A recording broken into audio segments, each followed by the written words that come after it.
السلام عليكم ورحمة الله وبركاته. محبي متابعة قناة مستر رمضان مهران لتعليم اللغة الإنجليزية. النهاردة يا جماعة إن شاء الله مع بعض هنتعلم قاعدة نطق جديدة. ممكن تكون طبعا ناس كتير عارفاها وفي ناس كتير اللي لسه مبتدئين ما يعرفوش الكلام ده. عندي الاس اتش يا جماعة مع بعض بتنطق شين. يلا مع بعض كده نتدرب. أول كلمة اللي هي سفينة، شب. يسطع، شاين. هي شي. حذاء شوز.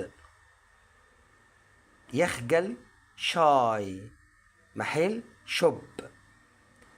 خروف شيب. جمبري شريمب. سمكة فيش. طبق دش. طازج أو منعش فريش. فرشة الأسنان أو فرشة تنظيف الأسنان برش. طيب نيجي بعد كده يا جماعة اللي هو السي والاتش، ودول مع بعض بيتنطقوا تش.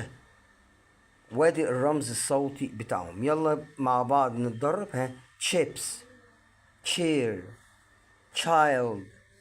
chain. teacher. teacher. chicken. beach. church. lunch. bunch. couch. rich. يا رب تكونوا استفدتوا النهارده في قواعد النطق الجديده، ويا ريت لو استفدتوا من الفيديو يا ريت تعملوا تفعيل للقناه، وتعملوا سبسكرايب، وتشتركوا في القناه عشان يوصلكم كل جديد. والسلام عليكم ورحمه الله وبركاته.